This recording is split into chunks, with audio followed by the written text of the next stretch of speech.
The lord. ದೇವರು ನಮಗೆ ಸ್ತೋತ್ರವಾಗಲಿ. ಪ್ರೀತಿಯ ದೇವರ ಮಕ್ಕಳೇ, ನಮ್ಮ ಕರ್ತನು, ನಮ್ಮ ರಕ್ಷಕನು, ಸೃಷ್ಟಿಕರ್ತನಾದ ಯೇಸು ಕ್ರಿಸ್ತನ ನಾಮದಲ್ಲಿ ನಿಮಗೆಲ್ಲರಿಗೂ ವಂದನೆಗಳನ್ನು ಸಲ್ಲಿಸ್ತಾ ಇದ್ದೇನೆ. ಈ ಮುಂಜಾನೆ ದೇವರ ವಾಕ್ಯ ಭಾಗ ಬೆಂಕಿಯ ಕೆರೆ. ಹಲ್ಲೆಲೂಯ. ಬೆಂಕಿಯ ಕೆರೆ ಎಂಬುದರ ಬಗ್ಗೆ ನಾವು ತಿಳಿದುಕೊಳ್ಳೋಣ. ಕಣ್ಣುಗಳನ್ನು ಮುಚ್ಚಿ ಪ್ರಾರ್ಥನೆ ಮಾಡಿಕೊಳ್ಳೋಣ. ನಮ್ಮನ್ನು ಬಹಳವಾಗಿ ಪ್ರೀತಿ ಮಾಡುವ ನಮ್ಮ ಪರಲೋಕದ ತಂದೆಯಾದ ದೇವರೇ, ಈ ಮುಂಜಾನೆ ದೇವರ ವಾಕ್ಯ ಭಾಗ ಬೆಂಕಿಯ ಕೆರೆ, ಅದರ ಬಗ್ಗೆ ನಾವು ಹೆಚ್ಚಾಗಿ ತಿಳ್ಕೊಳ್ಳುವಂತೆ ಸಹಾಯ ಮಾಡಿ, ಕೇಳುವಂಥವರನ್ನ, ನೋಡುವಂಥವರನ್ನ ಎಲ್ಲರನ್ನು ಕೂಡ ಆಶೀರ್ವದಿಸು.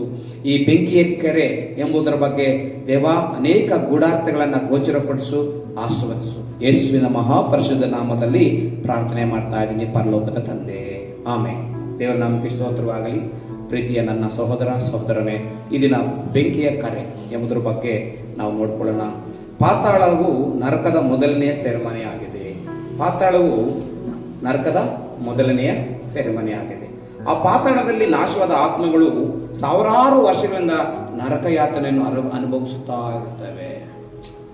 ಆ ಪಾತಾಳದಲ್ಲಿ ಸಾವಿರಾರು ವರ್ಷ, ಸಾವಿರಾರು ಆತ್ಮಗಳು ಅದರಲ್ಲಿ ಯಾತನೆ ಪಡುತ್ತಾ ಇರ್ತವೆ, ಯಾತನೆಯನ್ನು ಅನುಭವಿಸ್ತಾ ಇರ್ತವೆ. ಆದರೆ ಬೆಂಕಿಯು ಕೆರೆಯು ಅಗ್ನಿ ನರಕವಾಗಿದ್ದು ನಾಶಕ್ಕೆ ಗುರಿಯಾದವರ ದೇಹಾತ್ಮ ಸಹಿತವಾಗಿ ನಿತ್ಯ ಕಾಲಕ್ಕೆ ಉರಿಯುತ್ತಿರುವ ಬೆಂಕಿ ಕೆರೆಯಲ್ಲಿ ಯಾತನೆಯನ್ನು ಅನುಭವಿಸುವರು. ಈ ಅಗ್ನಿ ನರಕದ ನಿಜವಾದ ಸತ್ಯವನ್ನು ಜನರಿಗೆ ಬೋಧಿಸಿದವನು ಕರ್ತನಾದ ಯೇಸು ಕ್ರಿಸ್ತನು. ಅನೇಕ ಬಾರಿ ಅಗ್ನಿ ನರಕದ ಕುರಿತು ಜನರಿಗೆ ಎಚ್ಚರಿಸುತ್ತಾ ಬಂದನು. ಯಾಕೆಂದರೆ ಆತನು ಪರಲೋಕದಿಂದ ಭೂಲೋಕಕ್ಕೆ ಬಂದಂತ ಅದೇ ಶ್ರೇಷ್ಠನಾದ ಬೋಧಕನಾಗಿದ್ದನು. ಆತನ ಜೀವಮಾನ ಕಾಲವೆಲ್ಲ ಈ ಭೂಲೋಕದಲ್ಲಿ ಜೀವಿಸಿದ 33.5 ವರ್ಷಗಳ ಕಾಲ ಅನೇಕ ವಿಷಯಗಳ ಬಗ್ಗೆ ಯೇಸು ಸ್ವಾಮಿ ಬೋಧನೆ ಮಾಡುತ್ತಾ ಬಂದು, ನರಕದ ಬಗ್ಗೆ, ಪಾತಾಳದ ಬಗ್ಗೆ, ಎಲ್ಲದರ ಬಗ್ಗೆ, ಪ್ರೀತಿ ಬಗ್ಗೆ, ಎಲ್ಲಾ ಬಗ್ಗೆ ಯೇಸು ಕ್ರಿಸ್ತನು ಬೋಧಿಸುತ್ತಾ ಬಂದರೂ ಕೂಡ ಅನೇಕ ಜನರು ಆ ಮಾತುಗಳನ್ನು ನಂಬದೇ ಹೋದರು. ಆದರೆ ನಾನು ನಿಮ್ಗೆ ಹೇಳುವುದೇನೆಂದ್ರೆ, ತನ್ನ ಸಹೋದರ ಮೇಲೆ ಸಿಟ್ಟುಗೊಳ್ಳುವ ಪ್ರತಿ ಮನುಷ್ಯನ ನ್ಯಾಯ ವಿಚಾರಣೆಗೆ ಗುರಿಯಾಗುವನು. ನೋಡಿದ್ರ, ಒಬ್ಬ ಮನುಷ್ಯ ತನ್ನ ಸಹೋದರ ಮೇಲೆ ಸಿಟ್ಟುಗೊಂಡ್ರೆ ಸಾಕು, ಸಿಟ್ಟು ಅಥವಾ ಕೋಪ ಪಡಿದ್ರೆ ಸಾಕು, ಅವನು ನ್ಯಾಯ ತೀರ್ಪಿಗೆ ಒಳಗಾಗುತ್ತಾನೆ ಎಂಬುದಾಗಿ ಮತ್ತಾಯ 5:22 ನೋಡ್ತೇವೆ. ನೋಡಿ, ಸಹೋದರ ನೋಡಿ ನೀಚ ಎನ್ನುವನು ನ್ಯಾಯಸಭೆಯ ವಿಚಾರಣೆಗೆ ಒಳಗಾಗುವನು, ಮೂರ್ಖ ಅನ್ನುವನು ಅಗ್ನಿ ನರಕಕ್ಕೆ ಗುರಿಯಾಗುವನು. ಹಲ್ಲೆಲೂಯ. ಪ್ರೀತಿಯ ದೇವರ ಮಕ್ಕಳೇ, ಮೂರ್ಖ ಅಥವಾ ನೀಚ ಅಥವಾ ಕೋಪ ಪಡುವಂಥದ್ದು, ನೋವು ಪಡುವಂಥದ್ದು, ಇವು ನಮ್ಮಲ್ಲಿ ಎಂದಿಗೂ ಇರಬಾರ್ದು. ಮೂರ್ಖ ಅಂದ್ರೆ ಸಾಕಂತೆ ಅವನ ಅಗ್ನಿ ನರಕಕ್ಕೆ ಗುರಿಯಾಗ್ತಾನೆ. ದೇವರ ವಾಕ್ಯ ಹೌದಂದ್ರೆ ಹೌದು, ಇಲ್ಲವಾದ್ರೆ ಇಲ್ಲ ಎಂಬುದಾಗಿ ನೋಡ್ತೇವೆ. ನೋಡಿ, ಇದಲ್ಲದೆ ದೇಹವನ್ನು ಕೊಂದು ಆತ್ಮವನ್ನು ಕೊಲ್ಲಲಾರದವರಿಗೆ ಹೆದರಬೇಡರಿ. ಆತ್ಮ ದೇಹ ಎರಡನ್ನೂ ಕೂಡ ನರಕದಲ್ಲಿ ಹಾಕಿ ನಾಶ ಮಾಡುವ ಬಲ್ಲಾತನಿಗೆ ಹೆದರರಿ. ದೇವರ ನಾಮಕ್ಕೆ ಸ್ತೋತ್ರ. ಮತ್ತಾಯ 10:28 ನೋಡಿದ್ವಲ್ಲ. ನೋಡಿ, ಈ ದೇಹ ಆತ್ಮ ಎರಡನ್ನೂ ಕೂಡ ನರಕದಲ್ಲಿ ಹಾಕುವನಿಗೆ ಹೆದರಬೇಕಂತೆ. ಹೀಗಿರಲಾಗಿ ಹೇಗೆ ಅಣಜೆಯನ್ನು ಆರಿಸಿ ತೆಗೆದು ಸುಟ್ಟು ಬಿಡುತ್ತಾರೋ ಹಾಗೆ ಯುಗದ ಸಮಾಪ್ತಿಯಲ್ಲಿ ನಡೆಯುವುದು. ಮನುಷ್ಯಕುಮಾರನು ತನ್ನ ದೂತರನ್ನು ಕಳಿಸುವನು. ಅವರು ಆತನ ರಾಜ್ಯದೊಳಗಿಂದ ಎಲ್ಲಾ ಕಂಟಕರನ್ನು, ಅಧರ್ಮಿಗಳನ್ನು ಕೂಡಿಸಿ ಬೆಂಕಿ ಕೊಂಡದಲ್ಲಿ ಹಾಕುವರು. ಅಲ್ಲಿ ಗೋಲಾಟವು, ಕಟಕಟನ ಹಲ್ಲು ಕಡೆಯಲ್ಲಿರುವವು.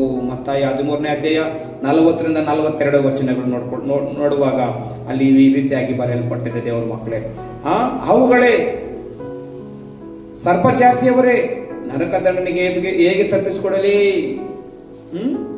ಮತ್ತಾಯ 23-33ನೇ ವಚನದಲ್ಲಿ ನೋಡ್ತಾ ಇದ್ದೀವಿ. ಆಮೇಲೆ ಆತನು ಎಡಗಲಿರುವವರಿಗೆ, ಶಾಪಗ್ರಸ್ತರೇ, ನನ್ನನ್ನು ಬಿಟ್ಟು ಪಿಶಾಚನಿಗೂ ಆತನ ದೂತರಿಗೂ ಸಿದ್ಧ ಮಾಡಿರುವ ನಿತ್ಯ ಬೆಂಕಿಯೊಳಗೆ ಹೋಗಿರಿ. ಅವರು ನಿತ್ಯ ಶಿಶು ನೀತಿ ಮತ್ತು ನಿತ್ಯ ಜೀವಕ್ಕೆ ಹೋಗುವರು. ಮತ್ತಾಯ 25-41-46 ವಚನಗಳನ್ನು ನೋಡ್ತಾ ಇದ್ದೀವಿ. ಪ್ರೀತಿಯ ದೇವರ ಮಕ್ಕಳೇ, ಈ ಬೆಂಕಿಯ ಕೆರೆ ಎಂಬುದು ಭಯಂಕರವಾದ ಸ್ಥಳವಾಗಿದೆ. ಭಯಂಕರವಾದ ಸ್ಥಳ. ನೋಡ್ರಿ, ನ್ಯೂಜಿಲೆಂಡಲ್ಲೋ ಎಲ್ಲೋ ಒಂದು ಸ್ಥಳದ ಇದೆಯಲ್ಲ, ಲಾವಾರಸ ಉಕ್ಕಿ ಕೆರೆಯಂತಾಗಿ ಅದು ಬೆಂಕಿಯಾಗಿ ಭೂಮಿಯೊಳಗಿಂದ ಬಂದು ಅನೇಕರನ್ನು ನಾಶ ಮಾಡುವಂಥದ್ದಾಗಿರುತ್ತೆ. ನಾವು ನೋಡ್ತೀವಿ, ಅನೇಕ ಟಿವಿ ಚಾನಲ್ಗಳಲ್ಲಿ ನಾವು ನೋಡ್ತಾ ಇರ್ತೇವೆ. ನೋಡಿ, ಇದಲ್ಲದೆ ನಿನ್ನ ಕೈ ನಿನ್ನ ಪಾಪದಲ್ಲಿ ಸಿಕ್ಕಿಸುವುದರ ಅದನ್ನು ಕತ್ತರಿಸಿಬಿಡು. 2 ಕೈಯುಳ್ಳವನಾಗಿದ್ದು ಆರದ ಬೆಂಕಿಯೇರುವ ನರಕದಲ್ಲಿ ಬೀಳುವುದಕ್ಕಿಂತ ಕೈ ಕಳ್ಕೊಂಡವನಾಗಿ ಜೀವದಲ್ಲಿ ಸೇರುವುದು ನಿನಗೆ ಉತ್ತಮ. ನಿನ್ನ ಕಾಲು ನಿನ್ನ ಪಾಪದಲ್ಲಿ ಸಿಕ್ಕಿಸುವುದರ ಅದನ್ನು ಕಡಿದು ಬಿಡು. 2 ಕಾಲವನಾಗಿದ್ದು ನರಕದಲ್ಲಿ ಹಾಕಿಸಿಕೊಳ್ಳೋಕ್ಕಿಂತ ಕಾಲು ಕಳ್ಕೊಂಡವನಾಗಿ ಜೀವನದಲ್ಲಿ ಸೇರುವುದು ನಿನಗೆ ಉತ್ತಮ. ನಿನ್ನ ಕಣ್ಣು ನಿನ್ನ ಪಾಪದಲ್ಲಿ ಸಿಕ್ಕಿಸುವುದರ ಅದನ್ನು ಕಿತ್ತು ಬಿಸಾಡು.